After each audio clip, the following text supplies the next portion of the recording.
Hi, I'm David Franklin, and you're listening to Season 2 of the Shintaido of America podcast.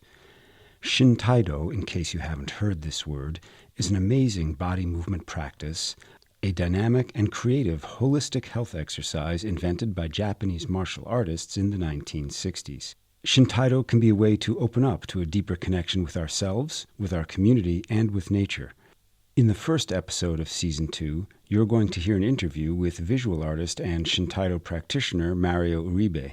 People are afraid to scream or yell or make loud noises. But before we get to that, I'm going to read you an excerpt from Michael Thompson's autobiography, Untying Knots, a Shintaido Chronicle. Michael is one of only 4 master instructors of Shintaido in the world today, the only non-Japanese master instructor, and significantly, the only master instructor who had no prior background in martial arts before starting to practice, as you will soon hear. He studied Shintaido in Japan with the founder of the discipline, Hiroyuki Aoki, but our story begins shortly before his first encounter with this unique movement discipline, which was to be not in Japan, but in France. Okay, ready? Here we go. Untying Knots, a Shintaido Chronicle, by Michael Thompson. Part 1, French Connections. Chapter 1, The Drunken Boat. In the fall of 1971, after a 2-year tour of duty as an assistant professor of French at Hobart and William Smith Colleges in Geneva, New York, I headed to New York City with some friends who were going to help send me off to Europe on a transatlantic crossing aboard the QE2. I later renamed the ship the Bateau Ivre after Rimbaud, since I was immersed in an alcoholic haze from the time of the send-off party until I disembarked at Le Havre in France. The period I spent at Hobart and William Smith coincided with the peak of the student protests over the U.S. participation in the Vietnam War and the accompanying social and sexual transformation of American culture. The university was no longer an ivory tower cut off from the ebb and flow of national and international politics or social upheavals. Students were suddenly forced to deal with larger questions than their own intellectual, social, or professional development. I participated in a protest march in Washington, teach-ins relating to the role of military recruitment and training in universities, discussions about the origins and manifestations of black power, women's rights, etc. It seemed as if the world I had constructed for myself up to that point had lost its validity, and I my bearings. There were professors who still held to a philosophy that maintained that the highest value was what they called the life of the mind, shielded from the mundane and transitory activities of the outside world. But this didn't play with the students, and, with a like-minded group of younger teachers, I cast my lot with them. How, as a proponent of French existentialism, most notably the writings of Albert Camus, could I sit on the sidelines and not get involved in the most significant social and political movement of my time? According to these writers, you had to make a choice, define your existence, and engage yourself in life. Otherwise, you were just being defined by your personal history and cultural milieu. As a result, I spent an exhilarating 2 years at the colleges, living each day as it came and nearly to its fullest, although often slightly out of control. The downside to this adventure was that my commitment to teaching French language and literature wavered, and it began to seem inconceivable that I could ever dedicate the rest of my life to that profession. Since I had followed the traditional student path, BA, MA, PhD, I felt that I was quite undeveloped in many ways and not qualified to expound on great ideas, especially to people who were much too young to really understand them, even in the unlikely event that I did. Of course, the old guard who had been pushed aside during the tumultuous student protest years didn't disappear and didn't forget who had helped to undermine their authority. So some of us were eased out when it came time to renew our contracts. This turned out to be advantageous for me because it helped force me out into the real world where I could engage myself. I had been fortunate to find the job in the first place, and it has generally been my philosophy that, when it is time to move on, it is better to do so, rather than trying to maintain the status quo. So I did not contest the non-renewal of my contract. On the other hand, I later realized that it is much easier to leave a job than it is to rid oneself of old habits and attitudes. When I had a chance to reflect upon those 2 years, I realized that, had I been a couple of years older, I was in my early 30s at the time, I might have sided with the old guard, and so I am thankful for the extended adolescence that seems to be the fate of many academics. Toward the end of my tenure at the colleges, one of those events befell me that, looking back 23 years later, completely altered the course of my life. On the day after a major snowstorm, I was walking in the street with a couple of female undergraduates because the sidewalks hadn't been cleared yet. A small pickup truck passed us, and the driver honked and gestured for us to move aside. I'm not sure whether I made some kind of flippant gesture, but at any rate the driver screeched to a halt, jumped from his truck, and began to shove and threaten me. A surreal dialogue ensued, in which he invited me to strike the first blow, presumably to give him license to retaliate. Remember, it was a small college town, and violence was much more civilized in those days. I refused, and he tried to challenge me by setting up hypothetical situations. For example, what if he were a Russian commie? Or what if he attacked my companions? I allowed that in the latter case I would probably respond, but since he hadn't, I had no intention of striking the first blow. Then a strange turn of events occurred.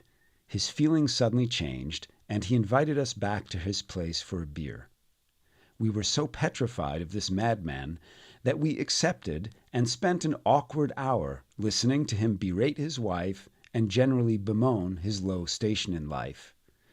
We parted with handshakes all around, and that was the end of it. Well, not quite, because during the confrontation I was literally paralyzed with fear. My mouth still worked, but the rest of me shut down completely. This response may, in fact, have saved the day, but I was deeply disturbed by my impotence in this crisis.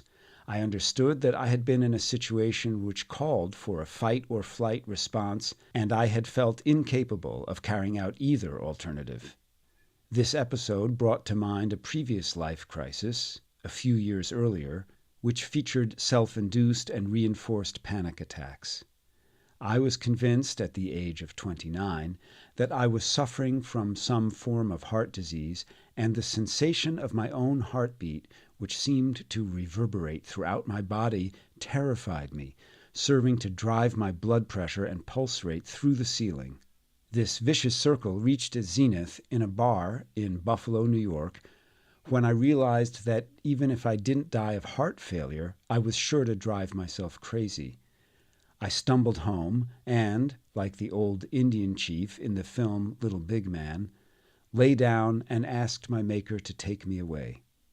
Fortunately, like that character, my decision was premature, and I fell asleep peacefully for the first time in several months. The aftershocks continued for a year or so, but by giving up and accepting death, I had been partially, if temporarily, freed from my tormentor, who was none other than myself. Unfortunately, this did not represent liberation from all fear, as my encounter with the truck driver demonstrated. Both episodes ended positively, as it turned out, but I was still disturbed by the presence of such fear at what I took to be the core of my being. I could envision living a fearful existence, avoiding situations where inner strength or courage might be summoned, and perhaps ending up like Marcel Proust, metaphorically at least, who was so sensitive to the outside world, specifically allergens, that he ended his life in a hermetically sealed environment. This seemed to be what lay down the road for me if I didn't find a way to exorcise my demons. But for the time being, I was content to try to anesthetize myself with alcohol and sensuality, and the trip to France was to provide the occasion. You've just been hearing an excerpt from Michael Thompson's Untying Knots, a Shintaido Chronicle, and this is the Shintaido of America podcast. I'm David Franklin. We're about to hear my interview with visual artist and Shintaido practitioner Mario Uribe, but before we get to that, if you're enjoying today's podcast, the most important thing you can do to help out is to tell people about us. I want to give a big shout out to those of you who have already shared the podcast on social media and who gave us a good rating on whichever podcasting app they're using. So, it would be great if you could just hit pause right now and just do that. Share the podcast on social media and give us a good rating and then hit play again. I'll wait.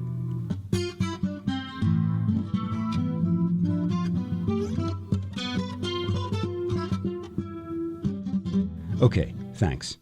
On with the show. Our guest today, Mario Uribe, is a native Californian who received a Bachelor of Fine Arts degree from the California Institute of the Arts in 1971. Since then, he has worked professionally as an artist, exploring a diversity of media from animation to painting, performance art, video, printmaking, drawing, murals, digital art, sculpture, Asian calligraphy, illustration, and graphic design. He has had numerous one-man exhibits of his work at galleries throughout the world. His fine art paintings, prints, and drawings are in both museums and private collections, and his mural designs for public places have won him international competitions. His more than 50 poster designs are included in the permanent collections of the Grunwald Center for the Arts, as well as the prestigious Musée de l'Affiche in Paris, France. For the last 20 years, he has focused his energy in creating art that is healing in the healthcare field, completing hundreds of commissions at hospitals across the United States. He is a practitioner of traditional Japanese Zen arts, including tea ceremony, and in addition to his job as artistic director of Art Start, he sits on the board of the American School of Japanese Arts, a nonprofit educational arts organization, and on the board of Shintaido of America. He is also a founding faculty member of the Chaplaincy Institute for the Arts and Interfaith Ministries, an ecumenical arts educational center in Berkeley, California. Here's our interview with Mario Uribe. Hi, Mario. Thanks for joining us. Hi, David. Happy to be here. I'm going to jump right in because one of the Japanese art forms you are familiar with, besides Shintaido, is tea ceremony. I want to ask you about Japanese tea ceremony because through the oral tradition, I've heard that there were some tea ceremony experts in the group, the Rakutenkai group that originated Shintaido. I know very little about tea ceremony. Can you give us a short beginner's introduction to Japanese tea ceremony? You know, it's really, ceremony is not really the right word for it because it's really the act of making tea for someone. And the word in Japanese is chan no yu, which means hot water for tea. And that's all it is. It's a hospitality thing. It comes from Zen Buddhism, and it's all about being present. But a lot of it has a lot of things in common with Shintaido, though, because all those Japanese arts were influenced by Zen Buddhism. So there's a common thread between tea ceremony and calligraphy and martial arts and flower arranging and note theater. So in tea ceremony, there is a host and there are guests, and they just sort of spend time focusing on the moment. They can talk about the weather or the tea or the scroll sets sort of the tone for the meeting, but they don't talk about their aches and pains or if they won the lottery or what, all of that is left out. And so the essence of tea ceremony is sharing some hot tea and a sweet and talking about things that really matter, things of the moment. If it's raining outside, what it feels like, or the scroll says this and how does it affect you? Yeah. If I watch a group of Japanese tea ceremony experts, am I going to see their body movements? Do they resemble everyday typical body movements, or is there something special about the way the posture and the movement? There's something special in that it has in common with Shintaido as well, because how you move has to do with ki, and so your posture and your movement has to be not superfluous, but just to the point. I'm not sure if I can describe it, but if you're going to make a move, it's the most efficient move that you're going to make, the most direct and simple, nothing extraneous. And so everything in tea is like that and sort of prescribed, but even though there's a kata in tea, in Shintaido and calligraphy, everything that you follow when you're learning, as you practice more and more, your own personality sort of interferes with it a little bit, and it becomes your own practice. So it changes. It's unique with every person. I think for listeners who might not be so familiar with Japanese culture, just to de-jargonize our conversation, I should explain the word kata in its most basic meaning means a sequence of actions, a specified sequence of actions, which can be useful in martial arts, as you said, in tea ceremony, maybe in other Japanese art forms as well. So, Mario, let me take you back in time to a place where you and I both met at the Parliament of the World's Religions in Chicago, 1993. I remember it well. If a person were walking across one of the bridges across the Chicago River, and if they saw your artwork, what would they see there? What would they experience? Can you describe it for us? It was a collaboration between a lot of people, including some tea people as well as calligraphy people and Shintaido people that put together that performance, if you want to call it a performance. We built a tea house that was in the exact proportions of a very famous, the UN tea house in Kyoto. It's part of the Urasenka, which is the largest school of tea practice. But it was all made out of PVC pipe of different thicknesses. And it was like an outline of the tea house. And it was floating on two rowboats, I guess. And there was a platform built on top, and it went onto the Chicago River. But the whole idea was to have tea sort of bring that energy of tea, the beauty, the simplicity of it, just out in the open for people to see from the riverside. People would just be walking along the river and see this tea house floating. They wouldn't know it was a tea house, really, an outline of a house, kind of. And people making tea and serving and talking and drinking it. So, one of the things that strikes me about Shintaido, which you just alluded to, is, there are some completely modern elements, some elements that really are not Japanese and come from, let's say, world culture or contemporary art, and then there are some very traditional elements. It's about your approach to blending these contemporary and modern artistic elements with traditional aspects of Japanese culture in your artwork in general, which we can see in the tea house, but also in a lot of your other artwork. Oh, it's definitely there. I think it's in my nature to combine and collaborate with other people, making things, creating art and events. My background was I grew up in Mexico, but there was a Japanese influence because my parents had lived in Japan for a while, just before the war, for about a year.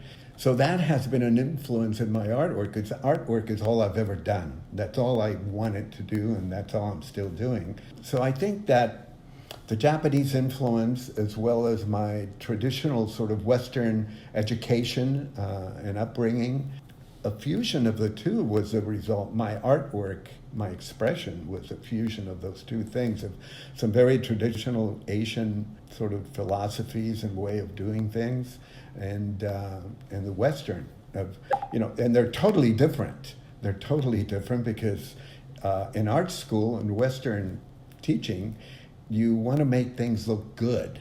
You know, the better they look good, or the cleaner or tighter your artwork is, the more impressive supposedly it is. And in Asia, that has nothing to do with anything. You want to be exact, but you want to have integrity with what you do and express who you are at that moment in most of the art. So I sort of combine those two, and that's what I've been doing for 40 years. You really read my mind with that question, because I was going to ask you about how art is taught in the Western world. How do we train somebody to become an artist, which is a fundamentally creative enterprise? Any thoughts about that? Yeah, sure. In both cultures, I think the more you do it, the better you get at it. That's, practice, practice, practice. And but just the end result is different because of the way of thinking is different. But I think just doing it over and over, you learn from your own mistakes, and the more you do it, the more it becomes a part of you. I want to read something that you wrote me. It's difficult to explain the difference between religion and spirituality. To me, spirituality has to do with one's awareness and realization of a personal connection to the universe. Some of your artwork clearly touches on political issues. Do you see any connection between spirituality as you've defined it, connection, and these images that have the comment on the current state of affairs, what people might call politics? Maybe I was somewhat politically involved before I immersed myself in traditional Japanese arts. While I was in art school, it was in the 60s, the war in Vietnam was going on, and when we were, marching and demonstrating and protesting. So there was a need to sort of express your feelings about what's going on politically or socially and around you. And once I began to study tea ceremony and calligraphy and everything, and then my coming in contact with Kazu Tanahashi, who's very politically involved worldwide, and I worked very closely with him. We traveled all over the United States and Mexico doing political kind of performances with a big brush. That just sort of reinforced that. And so whenever I see something going on around me, I use my artwork, and I use the Zen circle sometimes as a critique or a prayer or whatever, to express my annoyance, I guess, at things that are going on, especially right now. Yeah. For our listeners, I want to mention that Kazu Tanahashi is a calligrapher, and hopefully, I can't promise anything right now, he might be a future guest on this podcast. We'd love to have him. He's been deeply involved, or let's say, involved with Shintaido for quite a long time. Yes. When you first encountered Shintaido, was the artistic aspect of Shintaido immediately evident to you? It was all very apparent to me, the dance aspects, the just sort of the moving according to your own awareness, and the opening up and the letting things in, energy and other things in. All of that to me was wonderful and very spiritual, and just the fact that you could scream at the top of your lungs and express a certain part of yourself was important. I had never done that before, and it all made sense. I think one of the things that people find difficult to understand about Shintaido is its connection to the Western art tradition, which is equally as important if you read the Shintaido textbook, as I did, into a microphone recently, which is equally as important maybe as the cultural influences from its home country of Japan. So as a person who's, has a background both in Japanese art and in Western art, how do you perceive the influence of the Western artistic concept in Shintaido?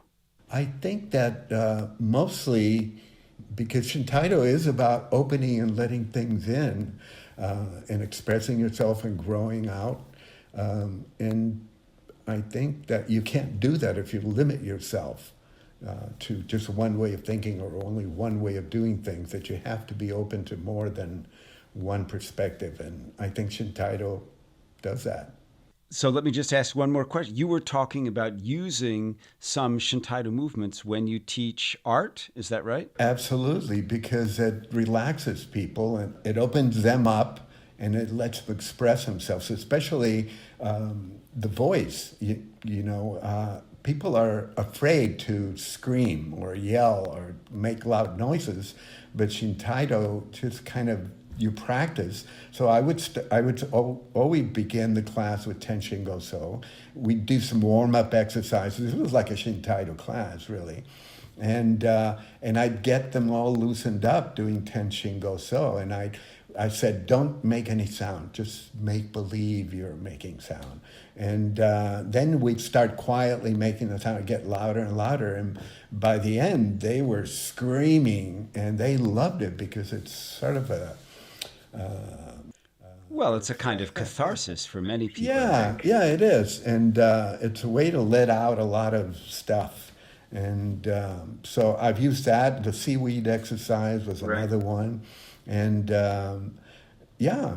It's very interesting because this word catharsis does come from ancient Greek drama. It's part of it's considered to be part of the arts. And by the way, this is what you're describing is a drawing class, the beginning of a drawing class or painting? It was and involved all of those things. Actually, there were students who were part of a program called Art Start, and they would come and we would find commission work, painting murals, doing mosaics, doing all sorts of things. And so this was just at the beginning of the day while they were learning, designing the project or whatever, a way to just get into it. Mario Uribe, thank you very much for joining us on the Shintaido of America podcast. It's been my pleasure, David, and good seeing you again, talking to you. This is the Shintaido of America podcast. You've just been hearing an interview with artist and Shintaido practitioner Mario Uribe, and I'm Shintaido instructor David Franklin. We're nearly done, but be sure to listen through to the end of the credits for the cherry. But before the cherry, I'm going to pass the hat around among you who are hearing the sound of my voice and do a bit of busking here on the information superhighway. Shintaido of America is a totally member-supported non-profit organization, and there are many ways to support our truly micro-budget production of educational materials. And I really mean that. We produce a huge amount of content on volunteer power, but some things just require a few bucks in the bank. So one way is to make a one-time donation in any amount, or become a member of Shintaido of America for $60 per year if you're hearing this in 2023. It would mean a great deal to our hardworking team. You can do that, sign up for our free email newsletter, and also find all kinds of free educational resources at our website, where you can also find all the previous episodes of this podcast, which is www.shintaido.org. That's www.shintaido.org. That's whiskey Hotel India November Tango Alpha India Delta Oscar Oscar Romeo Golf. Got it? You can also find us on Instagram, on Facebook, and on YouTube by searching for Shintaido of America, and our email address is podcast@shintaido.org. Our episode today was recorded and edited by me, David Franklin, with support from Sarah Baker, Connie Borden, Teresa Soldatova, Jim Sterling, the Joe Zawilski Memorial Fund, and of course, the members of Shintaido of America. Thank you. Okay, here's the cherry. Most evil in the world is much more subtle than a single-minded physical attack. Aggression does not have to be physical, and harmful intentions are often mixed with good intentions and with fear. Most people are not enlightened masters, nor are they single-minded doers of evil.